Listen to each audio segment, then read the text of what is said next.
प्रिय विद्यार्थियों, केंद्र राज्य संबंधों की कड़ी में हमने पूर्व की हमारी दो वीडियोज़ में, दो कक्षाओं में, दो ऑनलाइन कक्षाओं में हमने पढ़ा है कि केंद्र और राज्यों के मध्य किस तरह के संबंध होते हैं। तो केंद्र और राज्य के मध्य विधायी संबंध होते हैं, केंद्र राज्य के मध्य प्रशासनिक संबंध हम पढ़ चुके हैं। इस संबंध में कुछ एक क्वेश्चंस भी कुछ विद्यार्थियों के द्वारा मुझसे पूछे गए थे, तो यद्यपि मैंने उनको जवाब दे दिया था, लेकिन फिर भी मैं वो चूँकि सभी के लिए महत्वपूर्ण थे, तो मैं यह बताना चाहता हूँ कि अगर एग्ज़ाम में आपसे पूछा जाता है कि केंद्र राज्यों के मध्य संबंधों पर चर्चा कीजिए, तो ऐसी स्थिति में आपको केंद्र राज्यों के मध्य विधायी, प्रशासनिक एवं वित्तीय तीनों प्रकार के संबंधों का विश्लेषण वहाँ करना होगा। अगर किसी एक पर पूछा जाता है तो किसी एक पे आपको चर्चा करनी होगी, और साथ ही आपको जोर इस बात पर देना होगा जब आप अपना उत्तर लिखो कि आप उसमें जो एग्ज़ाम्पल दो वो बिल्कुल नवीनतम हो, लेटेस्ट हो।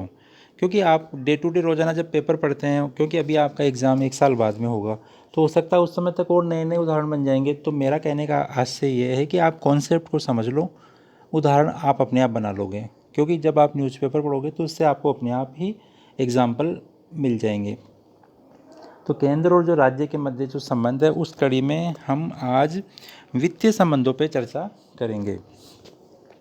क्योंकि वित्त शासन का रक्त होता है, रक्त बिंदु होता है, महत्वपूर्ण चीज़ है। वित्त के बिना कोई भी कार्य असंभव होता है, तो इसलिए वित्तीय संबंध भी अत्यधिक महत्वपूर्ण होते हैं। तो भारतीय संविधान केंद्र और राज्यों के वित्तीय स्रोत के बारे में स्पष्ट निर्देश देता है। यथा राजस्व वितरण की व्यवस्था क्या रहेगी। राजस्व वितरण का मतलब, राजस्व का मतलब रेवेन्यू, अर्थात जो पैसा सरकार के पास में आता है उसका वितरण कैसे किया जाएगा। मुख्य आय करों तथा शुल्कों से होती है। तो राजस्व वितरण की व्यवस्था क्या है। मुख्य आय जो भारत में होती है वो कैसे होती है, कर से होती है। विभिन्न प्रकार के टैक्स लगाए जाते हैं, डायरेक्ट टैक्स, इनडायरेक्ट टैक्स, और बहुत सारे शुल्क होते हैं। इस दिशा में संघ तथा राज्य दोनों को पृथक पृथक अधिकार दिए गए हैं। संघ सरकार को उन विषयों पर कर लगाने का अधिकार है जिन्हें संघ सूची में शामिल किया गया है। जैसे कृषि चूंकि राज्य सूची में शामिल है, तो कृषि आय को छोड़कर अन्य आय पर कर, इनकम पे जो कर होता है वो जो इनकम टैक्स होता है वो किस पर लगता है। इनकम टैक्स जो होता है कृषि के अलावा वो सारा केंद्र सरकार के पास जाता है, संघ सरकार के पास में जाता है। तो कृषि को आय को छोड़कर अन्य आय पर कर, सीमा शुल्क, निर्यात शुल्क। सीमा शुल्क का मतलब है कोई भी जो सामान विदेश से हमारे देश में आता है तो जब सीमा पर लगाए जाने वाला कर। इसी प्रकार से कोई भी सामान जब हम निर्यात करते हैं तो उस पर लगाए जाने वाला कर। तंबाकू तथा भारत में निर्मित उत्पादित वस्तुओं पर कर। आपको ध्यान देना होगा, ये थोड़ा सा कठिन है लेकिन आपको इसे समझना होगा, इसका एक एक शब्द समझना होगा, क्योंकि अनेक बार एक एक नंबर के क्वेश्चन इसमें पूछे जाते हैं, ऑब्जेक्टिव क्वेश्चंस भी इसमें बनते हैं। तो छोड़कर कहने का अभिप्राय है कि तंबाकू भारत में निर्मित एवं उत्पादित वस्तुओं पर कर निगम कर, कॉरपोरेट टैक्स, कंपनियों पर लगने वाला कर निगम कर है। कृषि योग्य भूमि को छोड़कर अन्य संपत्ति व उत्तराधिकार पर कर, विदेशी ऋण, लॉटरी इत्यादि, ये सारे के सारे इसमें शामिल है। इसी प्रकार राज्य सरकार को राज्य सूची के अंतर्गत कराधान के लिए स्वीकृत विषयों पर कर लगाने का अधिकार है। जैसे भूमि कर, कृषि आय पर कर, कृषि योग्य भूमि के उत्तराधिकार पर शुल्क तथा कृषि योग्य भूमि की संपत्ति शुल्क, वाहन चुंगी कर, विलास वस्तुओं पर कर इत्यादि। उपयुक्त व्यवस्था में यह प्रतीत होता है कि केंद्र व राज्य के मध्य राजस्व का स्पष्ट विभाजन है तथा दोनों अपने अपने क्षेत्र में हुई आय का उपयोग करने के लिए स्वतंत्र है। राज्य में कर योग्य विषयों के बंटवारे को देख करके स्पष्ट हो जाता है कि राज्य के जो आय के स्रोत है वो बहुत सीमित है, बहुत कम है, तथा उन्हें अपने अस्तित्व व विकास कार्यों के क्रियान्वयन के लिए काफ़ी सीमा तक केंद्र द्वारा प्रदत्त अनुदान व ऋणों पर निर्भर रहना पड़ता है। संविधान इस बात की भी व्यवस्था करता है कि संघ सरकार द्वारा लगाए जाने वाले कर और शुल्क से प्राप्त होने वाली आय को कुछ मात्रा में राज्यों को भी दिया जाए। यह व्यवस्था कैसी है, तो इस व्यवस्था को भी हम देख लेते हैं एक बार। कहने का अभिप्राय ये है कि हमारी जो कराधान की व्यवस्था है या उसके वितरण की व्यवस्था है वो कुछ इस तरह की है कि केंद्र सरकार की आय ज़्यादा है, राज्य सरकारों की आय बहुत कम है। यहाँ तक कि राज्य सरकारें विपन्न सी है, गरीब है, उन्हें ऋण पर निर्भर रहना पड़ता है। अधिकतर हमारी राज्य सरकारें ऋण की चपेट में हैं। तो हम अभी व्यवस्था की बात कर रहे थे कि जो शुल्क वगैरह प्राप्त होते हैं वो राज्य को दिए जाए तो वो किस तरह से दिए जाएंगे। तो कहने का अभिप्राय है कि कुछ कर संघ सरकार लगाती है जिन्हें राज्य सरकार एकत्रित करती है और विनियोजित भी करती है। जैसे औषधि और प्रसाधन पर शुल्क, अर्थात वह लगाएगी तो केंद्र सरकार, इकट्ठा राज्य सरकार करेगी और खुद ही काम ले लेती है। जैसे औषधियों पर लगने वाला शुल्क, कुछ कर ऐसे हैं जो संघ सरकार के द्वारा लगाए जाते हैं और वो वसूल भी संघ सरकारी करती है, जिन्हें राज्य को फिर दे भी देते हैं, जैसे रेल, समुद्र, वायु द्वारा जाने वाली वस्तुओं पर सीमा शुल्क। संघ सरकार द्वारा लगाए व वसूल किए जाने वाले शुल्क जिन्हें संघ व राज्यों में बांट दिया जाता है, जैसे कृषि आय को छोड़कर अन्य आय पर आयकर, उत्पादन शुल्क, औषधि व प्रसाधन सामग्री के कुछ भाग के अतिरिक्त से होने वाली आय संघ सरकार राज्य सरकार को दे सकती है। इन सभी राजस्व वितरण के सिद्धांत को तय करने का अधिकार संसद को है। संघ की संचित निधि से राज्यों को अनुदान देने की भी व्यवस्था की गई है।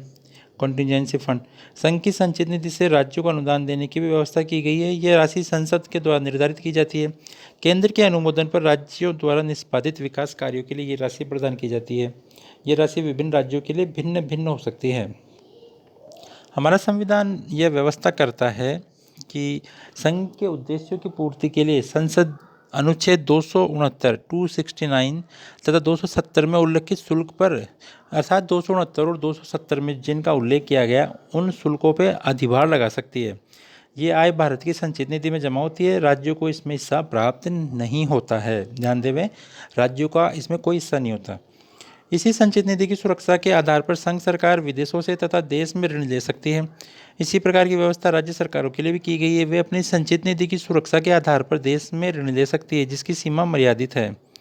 राज्य सरकारों को विदेशों से ऋण लेने का अधिकार नहीं है, अर्थात सीधे कोई भी राज्य सरकार विदेश से ऋण नहीं ले सकती। आज राजस्थान सरकार चाहे कि वह अमेरिका से ऋण ले ले तो डायरेक्ट नहीं ले सकती। वो किन के थ्रू ले सकती है? केंद्र सरकार के थ्रू। केंद्र सरकार की किसी एजेंसी के थ्रू ही हमें क्या मिल सकता है? ऋण। और वह ऋण किसके नाम बोलता है? वह केंद्र सरकार के नाम ही वह ऋण बोलेगा। संघ व राज्यों के मध्य महज वित्तीय संबंधों को अंजाम देने के लिए संविधान में वित्त आयोग की व्यवस्था की गई है। वित्त आयोग का गठन, ये अक्सर पूछा जाता है कि वित्त आयोग का गठन कौन से संविधान के अनुच्छेद के तहत होता है, तो आप ध्यान दे के रखना कि अनुच्छेद 280 के तहत वित्त आयोग का गठन किया जाता है। राष्ट्रपति प्रत्येक 5 वर्ष के पश्चात वित्त आयोग की स्थापना करता है, जिसमें अध्यक्ष सहित 4 सदस्य होते हैं। और इन सभी की नियुक्ति कौन करता है? इन सभी की नियुक्ति राष्ट्रपति के द्वारा ही की जाती है। यह आयोग समय समय पर, यह आयोग क्या करता है? तो यह आयोग समय समय पर संघ व राज्यों के मध्य करों से होने वाली आय का विभाजन, ध्यान दें, यह आयोग समय समय पर अर्थात हर 5 साल बाद में संघ व राज्यों के मध्य भारत सरकार को जो करों से हो रही आय है उसका विभाजन करता है। भारत की संचित निधि, संचित राशि में से दिए जाने वाले अनुदान के संबंध में सिद्धांतों का निर्माण करता है तथा वित्तीय व्यवस्था किस प्रकार से सुदृढ़ हो सकती है उसके लिए सुझाव देता है। किसको सुझाव देता है? भारत सरकार को सुझाव देता है, राष्ट्रपति को सुझाव देता है। और इन सुझावों को सामान्यतः संघ सरकार क्या करती है? स्वीकार कर लेती है। तो वित्त आयोग एक महत्वपूर्ण आयोग है भारत में। वित्तीय आपात स्थिति में राष्ट्रपति राज्यों की वित्तीय स्वतंत्रता को सीमित भी कर सकता है।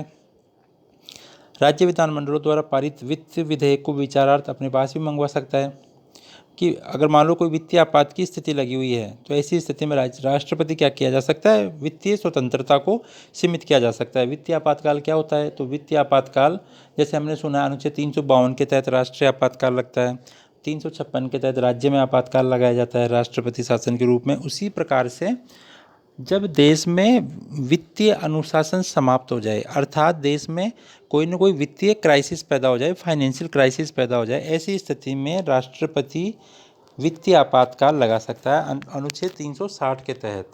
तो जब अनुच्छेद 360 के तहत ये वित्तीय आपातकाल लगाया जाता है तो उस समय देश में केंद्र एवं राज्य सभी सरकारों की वित्तीय स्वतंत्रता सीमित हो जाती है, अर्थात हमें खर्चों में कटौती करनी होती है। हमारे जो अधिकारी वगैरह होते हैं उनके जो वेतन है, भत्ते हैं, उनमें कमी हो जाती है।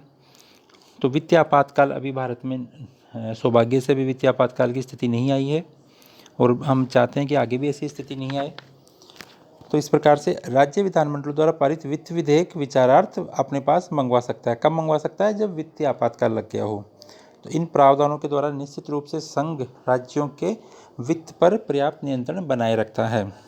नियंत्रक व मालिका परीक्षक के माध्यम से भी समस्त देश के वित्तीय प्रशासन पर निगाह रखी जाती है। नियंत्रक व मालिका परीक्षक कौन होता है? तो CAG, controller and auditor general. इसका मुख्य कार्य क्या होता है कि देश में जितना भी, साफ सरल शब्दों में कहे तो इसका अभिप्राय यह है कि भारत सरकार का जहाँ भी रुपया लग रहा है वह लगा हुआ रुपया सही जगह इन्वेस्ट हुआ है, सही जगह खर्च हुआ है, नियमानुसार खर्च हुआ है, जिस चीज़ के लिए वो रुपया दिया गया था उसी चीज़ में रुपया खर्च हुआ है, इस बात की जांच करना कि ऐसा नहीं हो कि कहीं रुपया दिया गया था टेबल कुर्सी खरीदने के लिए और उसकी जगह खरीद लिए गए कंप्यूटर, या मान लो इतना कर लगाना था और वो कर का संग्रहण। तो इस प्रकार कहने का अभिप्राय है कि सरकार ने जहाँ भी अपना रुपया इन्वेस्ट किया है, जहाँ भी सरकार ने किसी को अनुदान दिया है, रुपया दिया है, वहाँ उसकी जांच करने का अधिकार, उसका अंकेक्षण करने का अधिकार, उसका ऑडिट करने का अधिकार किसके पास में? सीएजी के पास में। अभी हाल में सरकार के द्वारा एक सीएजी चेंज किए गए, मुर्मू को हमारा नया सीएजी बनाया गया है। तो सीएजी संपूर्ण देश के वित्तीय प्रशासन पर निगाह रखता है। सीएजी की नियुक्ति राष्ट्रपति के द्वारा की जाती है। राज्य के लेखा परीक्षक इसी अधिकारी के प्रतिनिधि होते हैं। तो कहने का अभिप्राय यह है कि केंद्र और राज्यों के मध्य ये जो संबंध है, वित्तीय संबंध है, ये महत्वपूर्ण है। उनके साथ ही एक नियोजन के भी एक महत्वपूर्ण संबंध केंद्र राज्य के मध्य होते हैं तथा नियोजन में पहले योजना आयोग के माध्यम से केंद्र सरकार राज्य सरकारों को प्रभावित करती थी। वर्तमान में योजना आयोग को खत्म कर दिया गया है तथा योजना आयोग को समाप्त करके उसके स्थान पर वित्त आयोग की गठन किया गया है। तो कहने का अभिप्राय यह है कि केंद्र और राज्यों के मध्य जो संबंध है वो हमारे देश में जो संबंधों को अगर संक्षेप में कहा जाए तो उनका सार यह है कि केंद्र और राज्यों के मध्य संबंधों का जो पलड़ा है वो केंद्र की ओर ज़्यादा भारी है, अर्थात राज्य सरकारें को केंद्र सरकार के अधीनस्थ सा बनाया गया है तथा अधिकतर मामलों में राज्य सरकारें केंद्र की ओर देखती रहती है। दूसरा महत्वपूर्ण बात यह है कि केंद्र और राज्य के मध्य जो संबंध है, चाहे वो वित्तीय संबंध हो, विधायी हो, प्रशासनिक संबंध हो, दोनों के मध्य किस पार्टी की सरकार है उस पर भी बहुत अधिक निर्भर करता है। दोनों के मध्य किस प्रकार के संबंध है इस पर बहुत अधिक निर्भर करता है। तो इस प्रकार से ये एक महत्वपूर्ण विषय था। मैंने आपको 3 कक्षाओं के माध्यम से इसका अध्ययन करवाया है। मेरी अपेक्षा है कि आप सभी इसको अच्छे से पढ़ें, क्योंकि ये लगभग हर वर्ष आपकी परीक्षा में आता है, आपके एग्ज़ाम में आता रहता है। और मैं आपको एक बार फिर से याद दिला दूं कि ये एमए के बच्चों के लिए भी महत्वपूर्ण है, बीए के बच्चों के लिए भी महत्वपूर्ण है तथा सामान्य ज्ञान की दृष्टि से भी यह अत्यंत महत्वपूर्ण विषय है।